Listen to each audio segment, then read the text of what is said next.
bonsoir à toutes et à tous. Bon, je vous ai déjà salué, mais aussi ceux qui nous regardent sur Internet. Que le Seigneur vous bénisse tous. Nous allons lire un passage biblique dans Luc chapitre 4. Luc chapitre 4, verset 38. Luc chapitre 4, verset 38.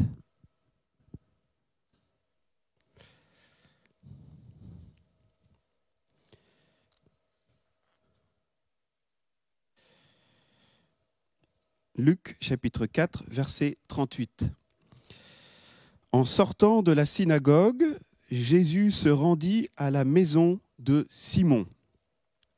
La belle-mère de Simon avait une violente fièvre et ils le prièrent en sa faveur.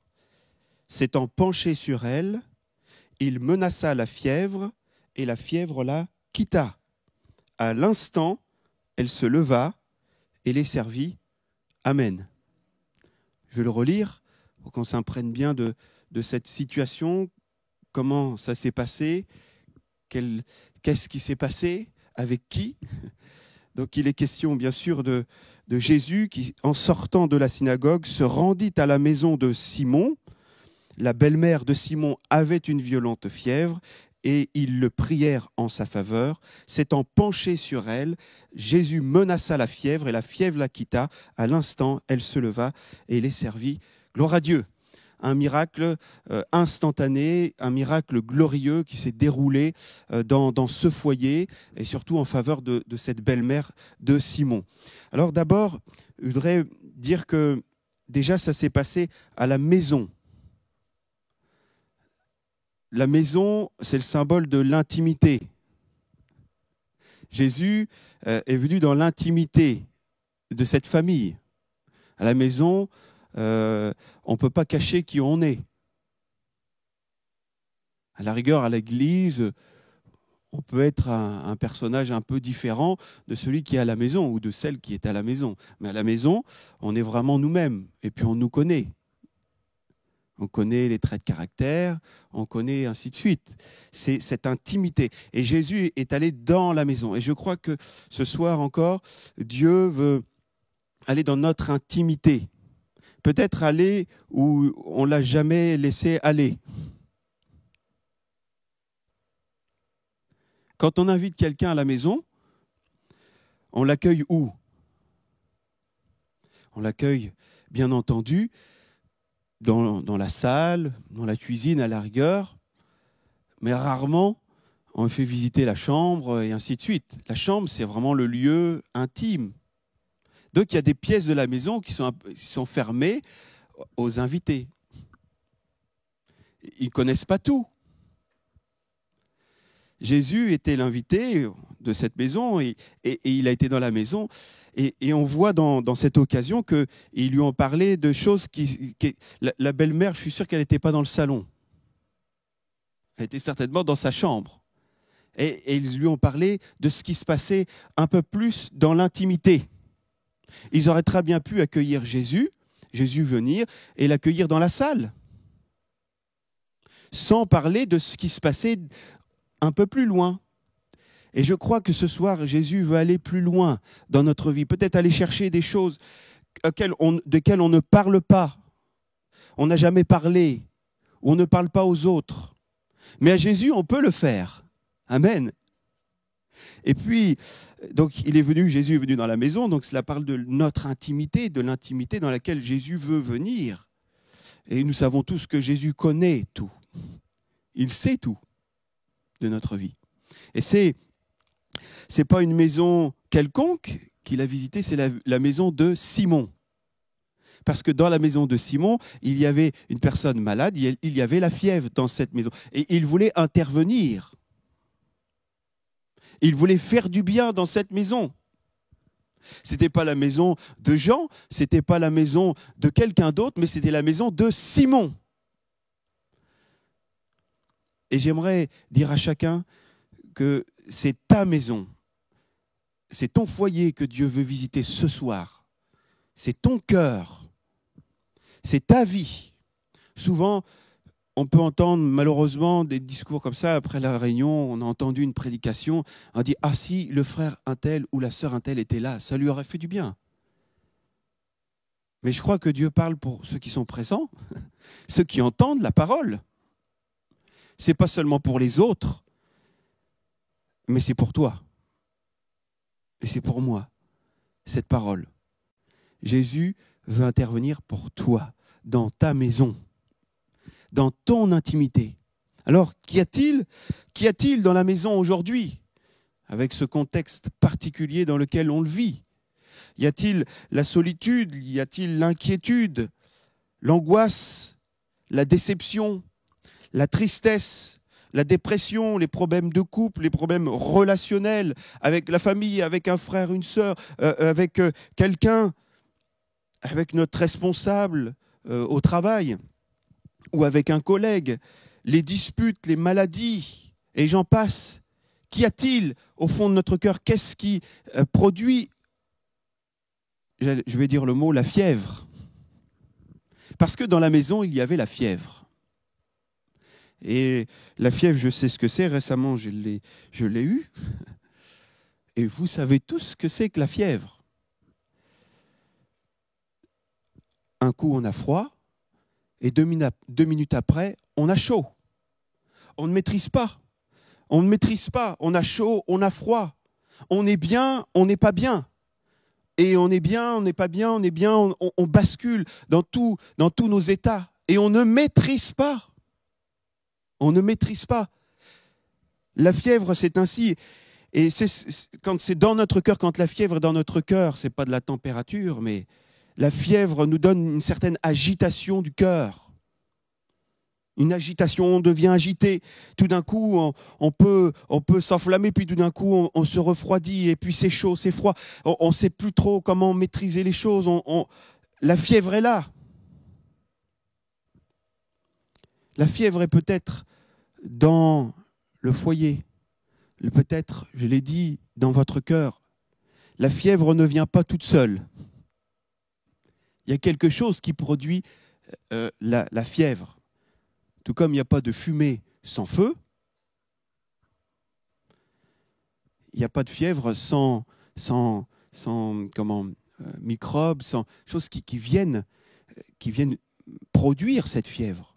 Il y a une raison, il y a une cause pour laquelle je suis atteint ou quelqu'un est atteint d'une fièvre, de la fièvre. Donc il y a toujours cet élément, cet événement qui peut-être s'est produit et qui aujourd'hui est là, marqué dans notre cœur. Il est là. Et tant qu'il est là, tant que ça n'est pas réglé, la fièvre va être là. Un événement a produit une fièvre en ton cœur. Et il y a besoin de revenir à cet événement pour nous et de le confesser au Seigneur Jésus. Qu'est-ce qui a produit la fièvre? Qu'est-ce qui a produit ces conséquences dans lesquelles on peut vivre maintenant, malheureusement? Alors, confessons-le au Seigneur, le Seigneur veut guérir. Il est là, non pour juger, non pour critiquer, mais il est là pour faire grâce. Il est là ce soir pour bénir et pour relever. Alléluia. Tu peux vivre la guérison, pas seulement demain, pas seulement dans 20 ans, parce qu'avec le temps, ça passe. Parce que ça peut être aussi une rancune qui nous donne la fièvre. Il y a quelque chose qui s'est passé avec quelqu'un et j'allais dire, c'est mort maintenant. Et tant que ces choses ne sont pas réglées, la fièvre sera dans le cœur. Et tant qu'il y a la fièvre, eh bien, essayez de travailler tranquillement, essayez de faire les choses tranquillement. La fièvre peut vous saisir d'un instant à l'autre.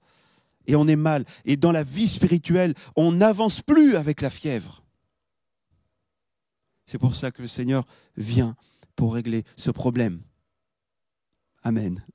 Et pour vivre cette guérison, pour vivre la guérison, dans l'évangile de Luc, ça n'est pas noté, mais j'ai relevé dans Marc chapitre 1, verset 31, qui rappelle le même événement au verset 31. Jésus la fit lever en lui prenant la main.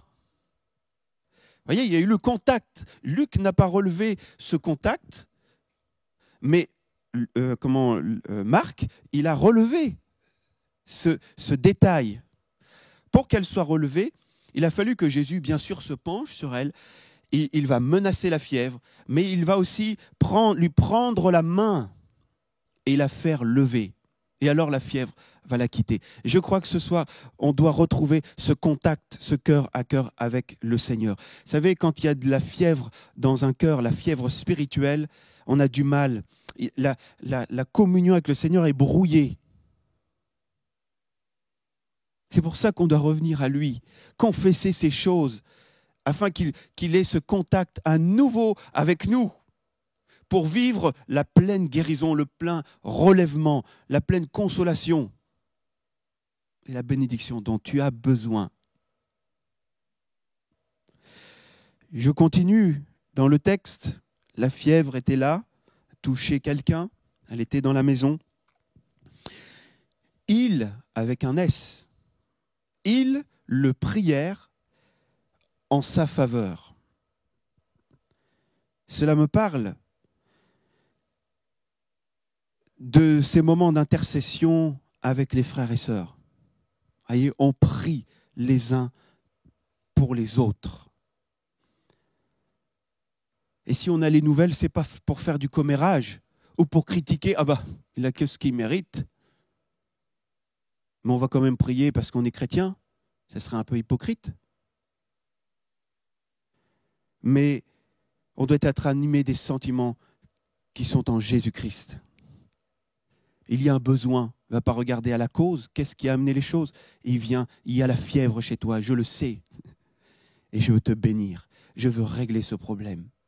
Ouvre ton cœur, ouvre ta vie, ouvre ton âme et déverse devant le Seigneur tout ce qui a produit, tout cela, tous ces événements qui ont produit cette fièvre. Dis tout. Alléluia. Et ce soir, peut-être on va vivre un moment particulier, mais ça serait bien qu'on puisse prier les uns pour les autres. Tous ceux qui sont là, on n'est pas plus de 30, on respecte. Mais je crois que certainement, il y a des frères et sœurs qui ont besoin de vivre ce relèvement intérieur. Ils, avec un S, tous se sont mis à prier. Ils ne connaissaient pas forcément la raison de la fièvre.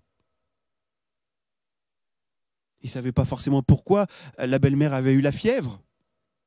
Mais ils ont parlé au Seigneur qu'elle avait la fièvre et qu'il fallait qu'elle soit guérie. Amen.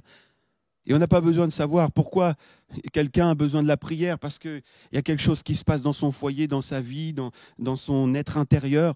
Peu importe. Ce qu'il faut, c'est le secours du Seigneur. C'est la puissance, cela me parle de la puissance de la vie de prière collective. Il y a la prière à la maison, seule, mais il y a aussi la prière collective. Et qu'elle est précieuse. Et je suis vraiment heureux d'être avec vous ce soir pour vivre ces moments ensemble devant le Maître à intercéder les uns pour les autres. Parce que dans ces moments, il peut se produire des miracles extraordinaires. Et ils vont prier Jésus en faveur de la belle-mère et la belle-mère va être relevée. Amen. Alors, une fois que cette prière est arrivée auprès de Jésus, a touché le cœur de Jésus, Jésus le savait. Il était venu pour ça. Alors, il va se pencher sur elle. C'est beau. Il se penche sur votre situation. Jésus se penche sur votre vie. Il ne fera pas comme dans la parabole du bon Samaritain, comme ces hommes religieux vont voir cet homme à demi-mort, mais ils ne vont pas se pencher sur son cas. Ils vont passer outre. Mais le bon Samaritain, je veux le dire, le bon Samaritain, c'est Jésus. Il s'est penché sur notre vie, nous, pécheurs. Et il a donné sa vie pour que nous puissions être sauvés. Il a tout donné. comme le bon Samaritain a donné tout ce qu'il avait, tout ce qui était nécessaire pour le relèvement de cet homme. Il a donné sa monture, il l'a pris sur sa monture, lui il a marché à côté, il a fait les premiers soins, ensuite il a donné ce qui était nécessaire. Et puis s'il y avait encore à donner à l'hôtellerie, quand il reviendrait, eh bien, il était prêt à payer tout ce qu'il y avait à payer. Jésus a payé tout ce qu'il y avait à payer pour notre salut. Alléluia. Alors à combien plus forte raison ne pourra-t-il pas nous secourir aujourd'hui, te secourir aujourd'hui et te bénir dans ton âme? Il se penche sur ta vie. Cela me parle de la compassion du Seigneur, la compassion, l'amour immense qui anime le Seigneur Jésus. Son regard sur celui qui souffre, c'est un regard de compassion. Pas un regard de jugement, mais un regard de compassion. Alléluia. S'étant penché sur elle, il menaça la belle-mère. Pourquoi as-tu fait ça? Pourquoi as-tu été au froid et attrapé cette fièvre? Non. Et j'ai regardé, j'ai poussé un petit peu la réflexion, mais j'ai regardé Jésus menacé. Dans tous les textes du Nouveau Testament, puisque Jésus est évoqué dans le Nouveau Testament, jamais Jésus n'a menacé une personne, un homme, un être humain. En tout cas, ce n'est pas marqué, il a menacé. En tout cas, j'ai relevé que Jésus a menacé le vent et la mer quand ils étaient agités et qu'ils allaient faire couler la barque et que les disciples étaient en panique. Et il y eut un grand calme. Jésus a menacé aussi les esprits impurs pour que les personnes soient délivrées. Il menace la raison de la fièvre. Il menace la fièvre, il menace les raisons du mal-être des personnes. Mais il ne menace pas les personnes. Alléluia. Et ce soir, le Seigneur va menacer ce qui vous tourmente, ce qui vous donne la fièvre. Vous savez que la rancune est tenace, certaines fois. D'ailleurs, c'est écrit que toute racine d'amertume, les racines, dernièrement, j'ai déraciné un arbre chez moi.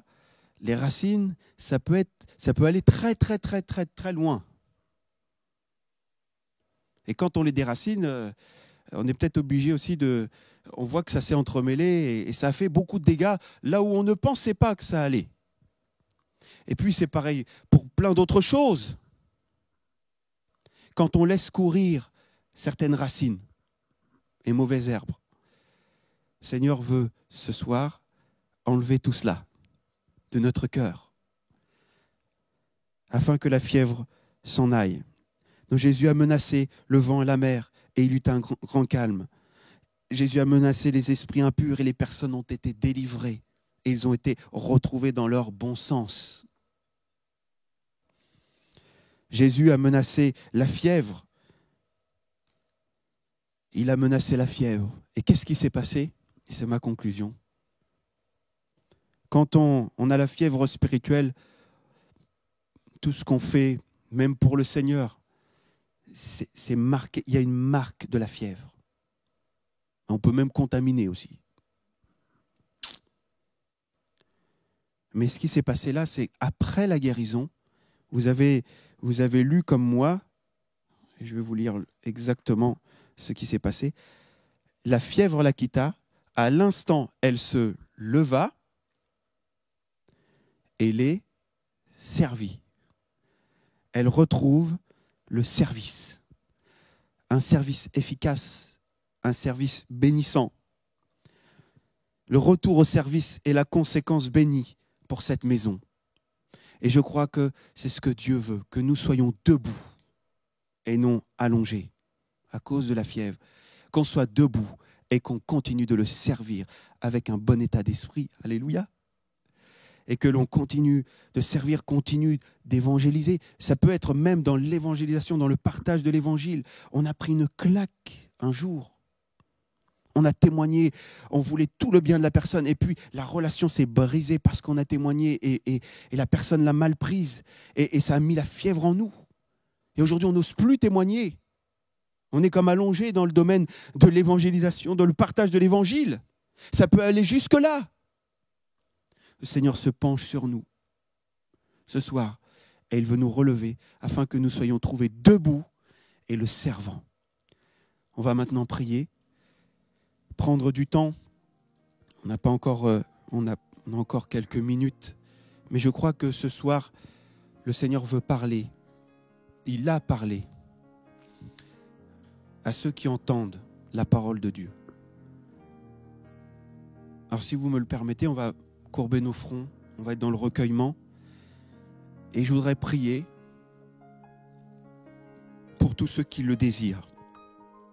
Je voudrais simplement juste que vous leviez la main en manifestation, dire, moi je voudrais, voilà, il y a quelque chose qui a produit, voilà, il y a de la fièvre, personne ne le sait, mais moi, voilà, je lève la main, voilà, vous pouvez lever la main, vous la baissez, je vous ai vu, et puis ensuite, oui, gloire à Dieu. Et ensuite, on va prier, voilà, oui, je vous ai vu aussi, alléluia, gloire à Dieu, oui. Voilà, je laisse le temps à chacun parce que, oui, je vous ai vu. C'est pas habituel, mais peu importe.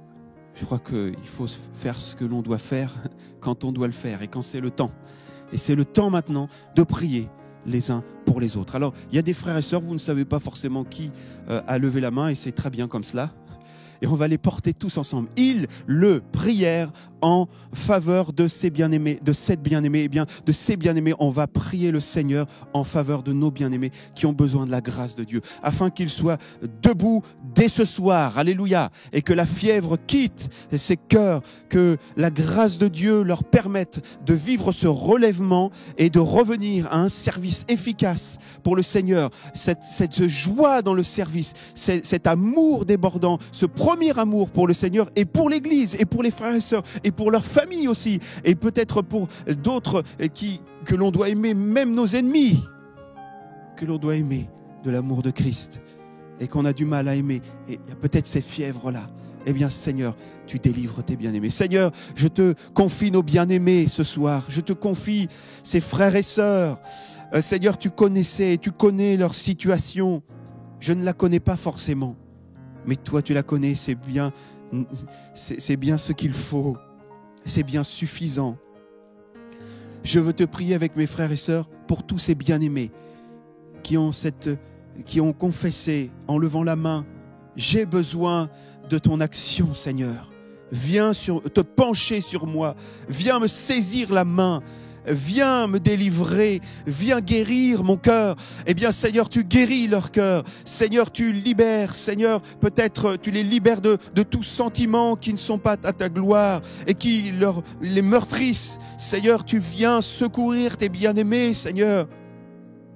Aussi, dont les familles sont touchées, dans les relations, Seigneur. Tu viens libérer, Seigneur, les couples, Seigneur, de toute histoire qui tenterait de les diviser. Cette fièvre est peut-être là depuis un certain temps, mais Seigneur, tu viens, tu te penches sur leur situation, tu les prends par la main, tu chemines avec eux, tu les fais relever maintenant. Au nom de Jésus, je t'ai prié et je veux m'attendre. Nous attendons à voir ta gloire, à vivre, à ce que nos frères et sœurs vivent des temps de relèvement particuliers, miraculeux, à l'instant, comme c'est écrit. Nous croyons en ta parole. À l'instant, tu relèves. Au nom de Jésus. Amen. Alléluia.